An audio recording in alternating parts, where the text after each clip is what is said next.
Thank you, John Einerson, for setting this all up for us, and it's great to be reading with Linda and Gregory. And back home, some of you know the poet, philosopher, forgotten his name, Chinese poet, who said he woke up, he wasn't sure if he was a butterfly or a man. Chuang Tzu. Yeah. So that's how I feel being back in Kyoto. I've been gone for 22 years. I lived here for 12. I feel like I've come home, and Portland has all been a dream, and here I am back again. Reinforced by seeing all my friends' faces as if I've never left. Judy, Midori, John, Ken, and meeting some new people here. So it's been a pleasure. I'm going to start with a poem from my new book, a book of haibun, prose and haiku, called Firefly Lanterns.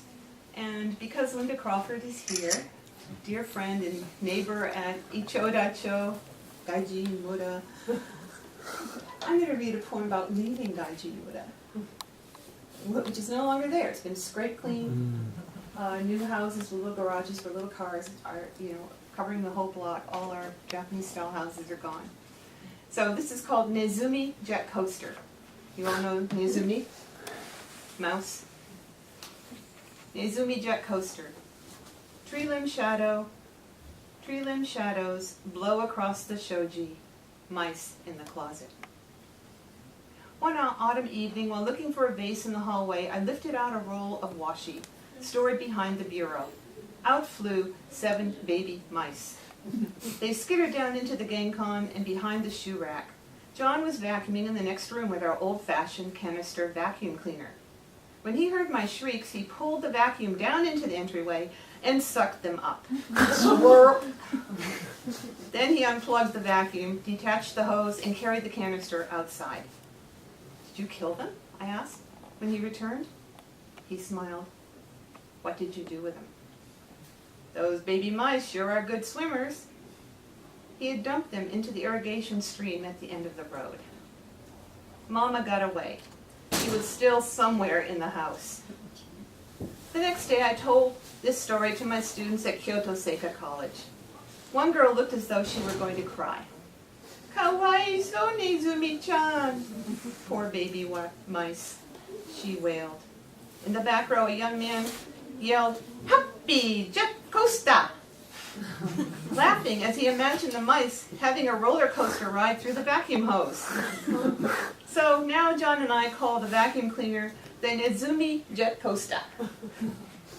Mama surfaced a few nights later, darting out from the closet where we hid our TV.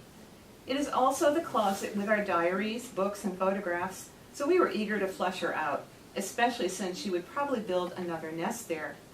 For 2 nights, John lay in wait with a vacuum hose aimed at the TV. Finally, after no sign of the mouse, he began dragging everything out of the closet. "I'll find that mouse if it's the last thing I do here," he said. We were leaving Japan for good in 3 months. Recycling pile, a foot high, no mouse. "Where could she have gone to?" John said. "She's probably in that closet," I said, pointing out the next closet that needed to be cleaned out. Leaving Japan. I'm also going to read a poem from a book called White Lotus. It's a book about, Japanese and Chinese women mainly. This one is actually a haiku series, and it's called At the Hermitage of Ken Reimonin. And most of you know where that is, Jakoin, up in the hills in Ohara. I was so lucky to be the English teacher of the Monseki, the head nun there.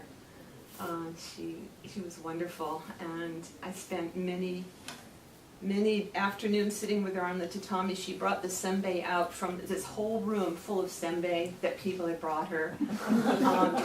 I opened that door and looked in that room just to see what was in there once while I was waiting for her. So she was a joy. Ken Reimonin, you probably know, for people who don't live here. She was the only survivor of the Heike clan after the battle at Dan no Yura in 1185. And she, her family was wiped out. She jumped into the ocean. The enemy pulled her out by her hair and rescued her. And she did not want to be rescued. She became a nun. She retreated to Jacqueline and died here. At the hermitage of Kenre Monin. Fog hides the mountains. I climb the mossy steps to her gravesite. A light breeze stirs the paper lanterns, the immutable Buddha. Touching the cedar post that she once touched, its coolness. Day by day, termites feed on the altar posts, calligraphy of her waka. Breaking the silence, a snag-toothed nun with a microphone. Things change.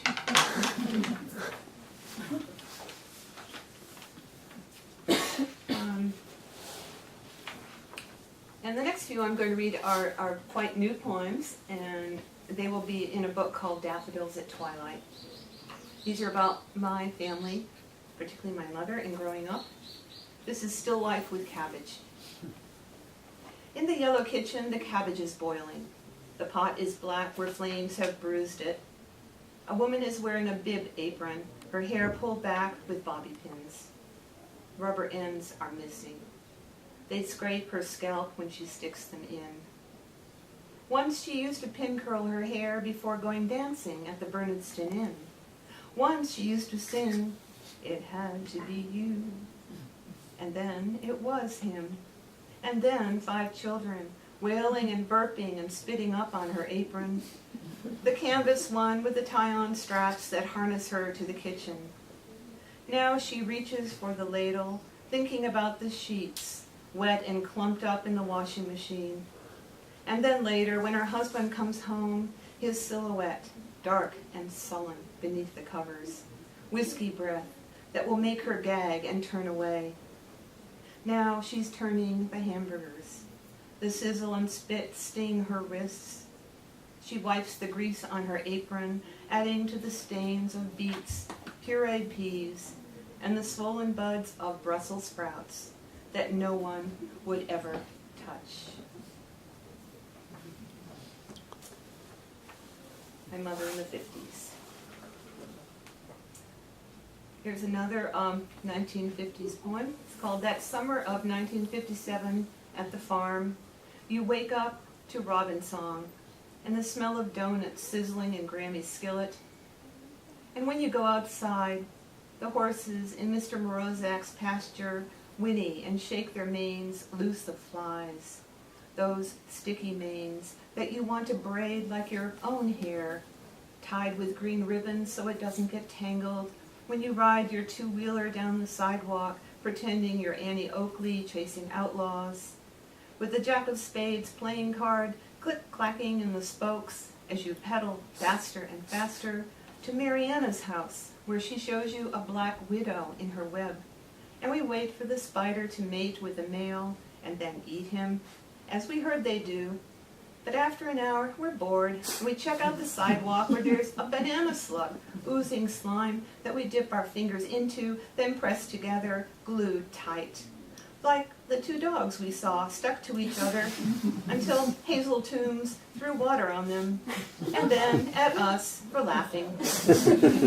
Which we did a lot of that summer, spitting out watermelon seeds, smoking the green pipes from Granny's pipeline, and walking barefoot in the grass, always, always looking for 4-leaf clovers that, if we were lucky enough, would bring Mother and Daddy back together. That is one sentence, by the way. It was a challenge to write a poem in one sentence. Okay, one more in that vein.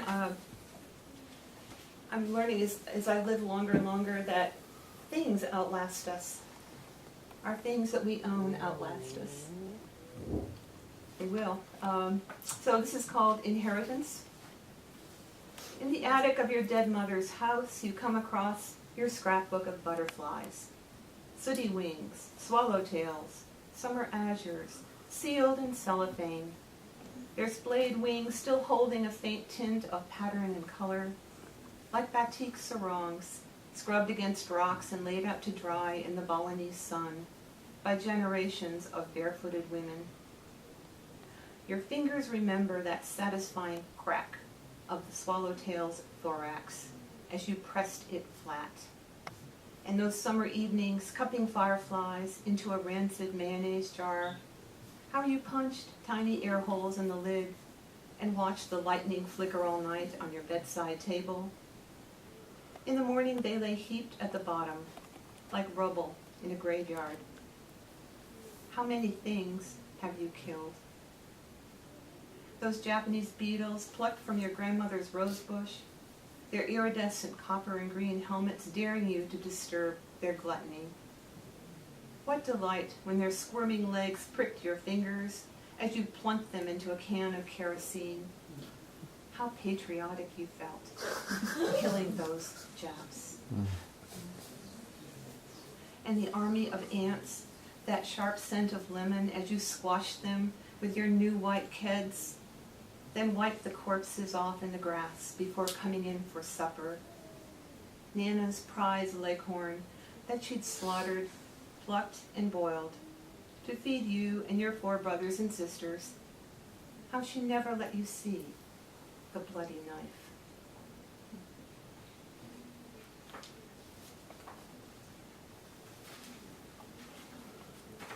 Well, as you can see, I've moved a long way from haiku and tanka. I'll read a couple of more of these. This one's a little more lighthearted. This is Things My Aunt Mildred Told Me. And I just performed this with a pianist, and she did little riffs. These are in couplets. She did little riffs at the end of each couplet, which was really a lot of fun. Things my Aunt Mildred told me. Never believe what a mime tells you. He knows how to lie with his fingertips and in the slope of his pelvis. Likewise, don't ask strangers questions in an elevator.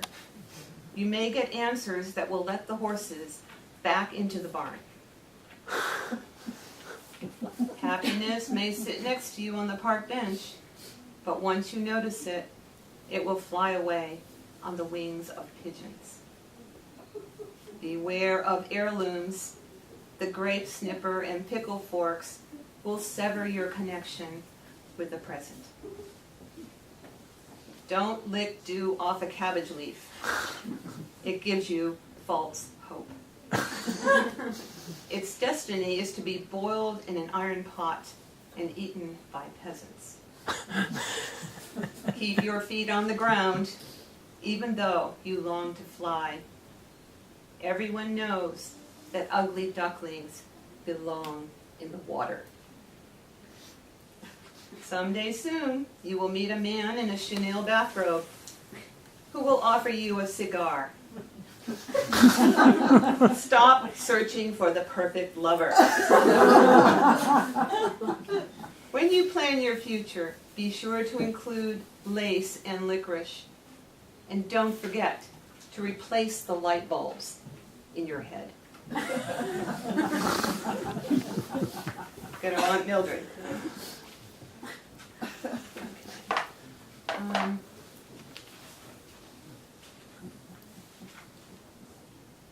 This is a kind of a love poem. Many of you know John, my husband. And when we first met, we met in California. I'd never eaten an artichoke. It's an East Coast gal, and in the early 70s. So he introduced me to artichokes. Artichoke. When you handed me an artichoke, you held it like a small porcupine in the palm of your hand, its roped stem anchored to your heart line.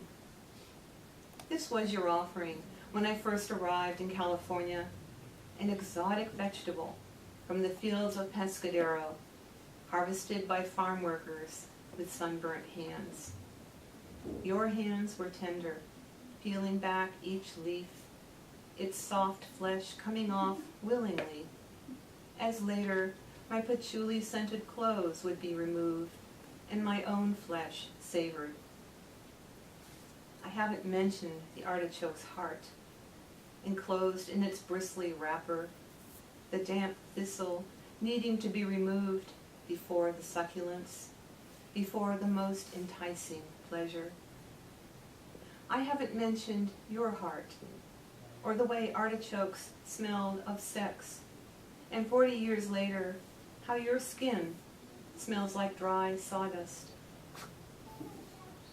I haven't told you that every time I eat an artichoke, I look at the teeth marks left in the discarded leaves, and I am still hungry.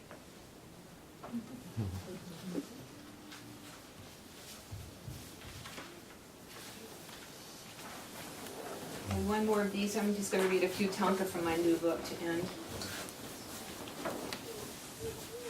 Oh, I'm sorry you didn't get to hear the tanka, but you have the book. Thank you for coming. Sorry.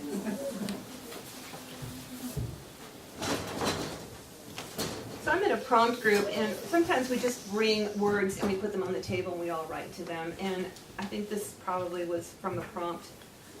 The title is Dufu, Gretel, and the Disappearing Breadcrumbs. So I've been reading about Dufu and how he wrote poems on stones and trees and even on the backs of turtles. I once had a turtle named Gretchen, after my grade school friend. Gretchen reminded me of Gretel, that wise girl who scattered breadcrumbs so she and Hansel could find their way back home. Hansel, that red-headed dolt, was thinking about lollipops and fireballs dangling from the witch's house, and how the fireball would turn his tongue dragon red. "Don't dilly-dally," the greedy boy said to his sister, the same words that Professor Haley said to me whenever he sent me across the fens to deliver a package, and I would sit on a park bench and write poems about pigeons or anthills, or the way devil dog wrappers never quite made it into the trash. Is this what Dufu was doing? Dilly-dallying in a boat on the lake just before he died, longing to write about the reflection of the moon on water and not a stone or turtle in sight. Fish had eaten the breadcrumbs that he'd scattered to reach the other shore. We are all doomed, relying on poetry and breadcrumbs to find our way home. Mm-hmm.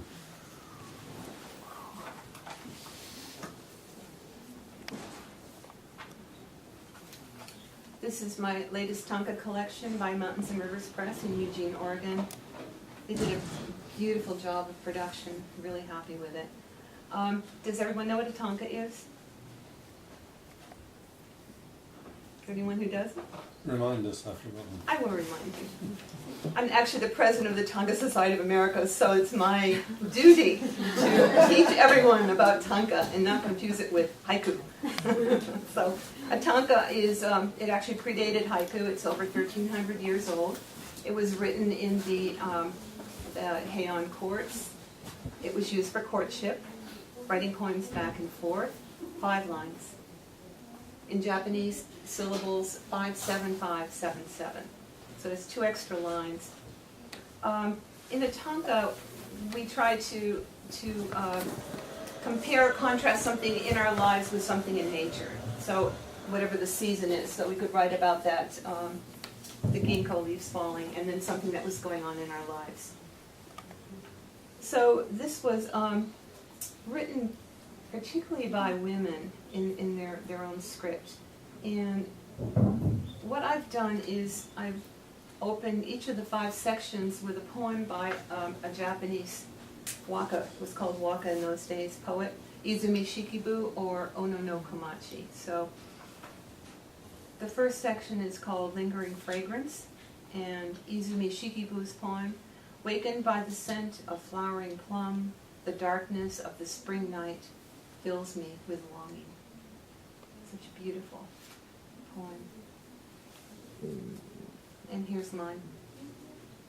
Late summer in the garden, just before dusk, touching leaves and flowers, as I never touched you.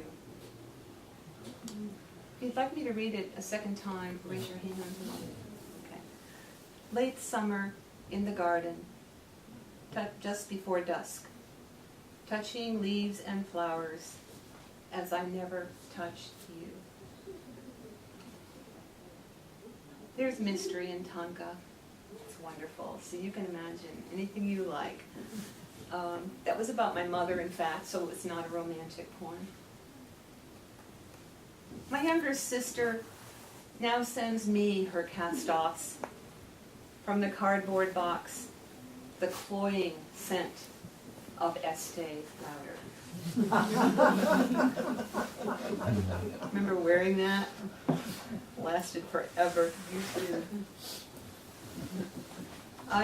Every time I come to Kyoto, I visit Murasaki Shikibu's grave on Horikawa Dori, very small inlet off the busy street, and I love to go there, pay my respects. And so this is for her. Growing profusely by her Kyoto grave, purple Murasaki berries. I want to swallow one, dye my heart purple.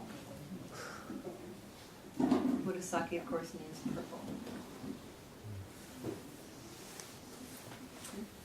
So here's one, the second section, who can say what loneliness is?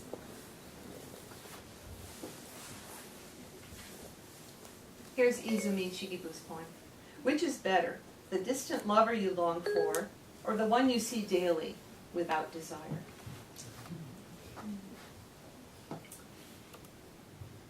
This is mine. You sign your letters affectionately. I write, loving you. Picking a scab on my cleavage, I watch it bleed. You sign your letters affectionately. I write, loving you. Picking a scab on my cleavage, I watch it bleed. This is similar to Akiko Yosano's Pressed Down Hard on a Black Butterfly, very angry poem of tanka of hers. My parents and in-laws moving towards senility. Suddenly, there's no one I need to impress. True. My parents and in-laws moving towards senility. Suddenly, there's no one I need to impress. Solitary retreat. I make friends with the chickadees. Who can say what loneliness is? Solitary retreat. I make friends with the chickadees. Who can say what loneliness is? The difference between lonely and loneliness. This generated a very long discussion with some friends when my book first arrived.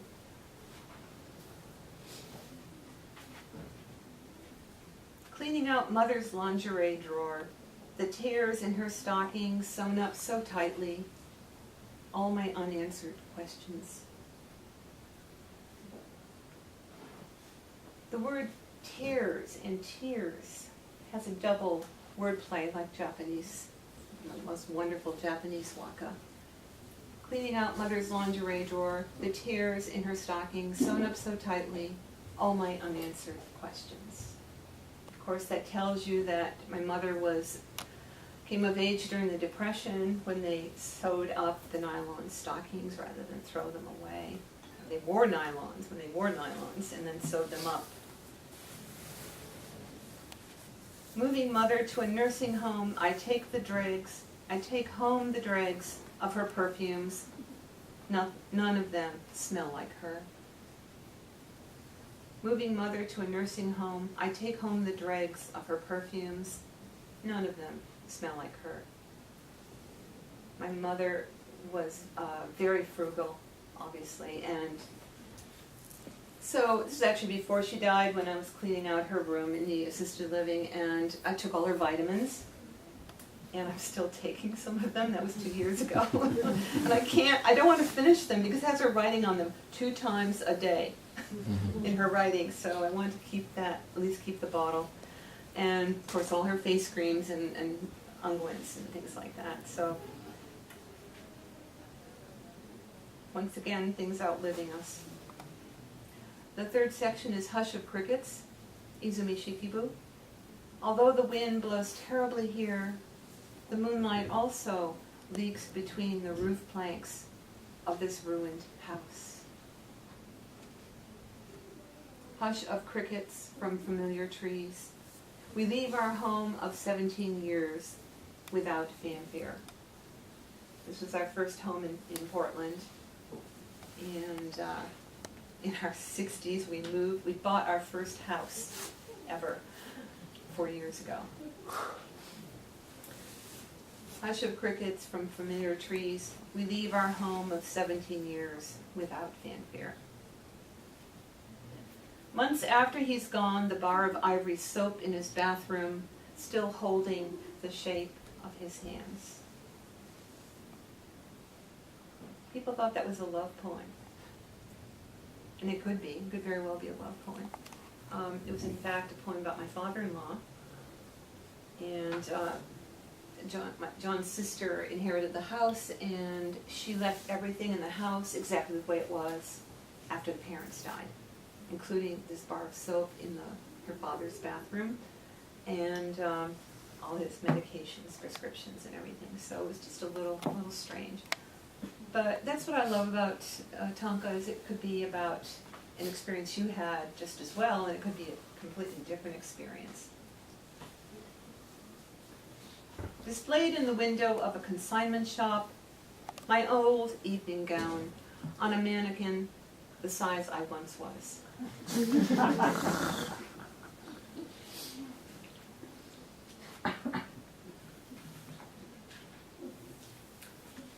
Trying to Remember is the next section, and it's Ono no Komachi's poem. This pine tree by the rock must have its memories too. After 1,000 years, see how its branches lean towards the ground. You see many of those trees here. Summer has ended and we have parted, yet spiders continue to spin their webs from one dead stem to another.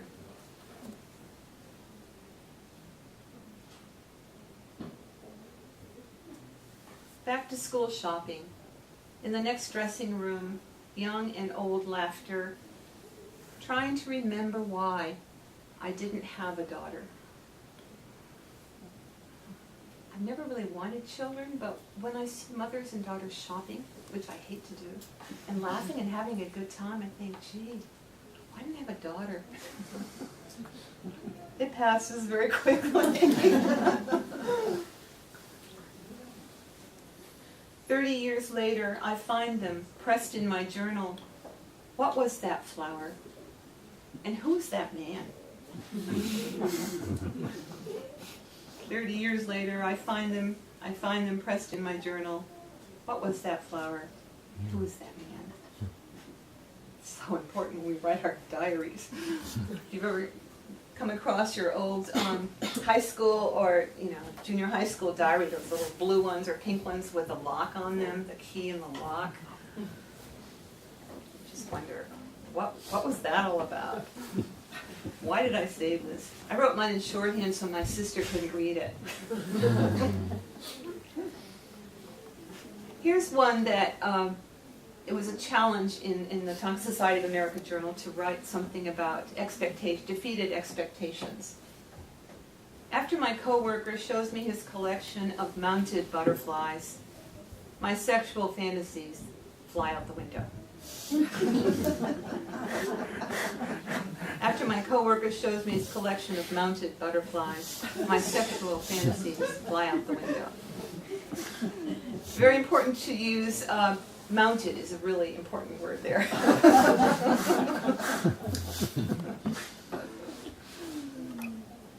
Okay, the last section is Yesterday's Desires, which was the working title, and then all my friends said, no, that sounds like an old woman looking back on her life, which would not be me. So yesterday, Just This became the title. And this is introduced by Izumi Shikibu's waka, and her death poem, by the way. Poets brush a death poem, either a haiku or a tonka, before they die. The way I must enter leads through darkness, into darkness. O moon above the mountain's rim, please shine a little further on my path. course, it's the Buddhist path. Yesterday's desires, what were they? A vase without flowers holds only itself. Yesterday's desires, what were they? A vase without flowers holds only itself. This morning, pale white light shines through the window. It's snowing again, and Mother is gone. This morning, pale white light shines through the window. It's snowing again, and Mother is gone.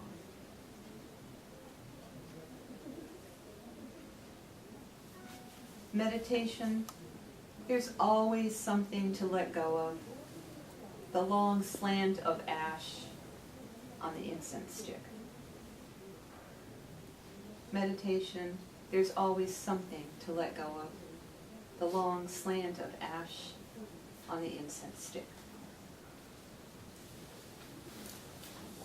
From the garden, a handful of lilacs and mint for my tea, lilt of a Mozart concerto. Just this, just this. From the garden, a handful of lilacs and mint for my tea, lilt of a Mozart concerto. Just this, just this. Thank you.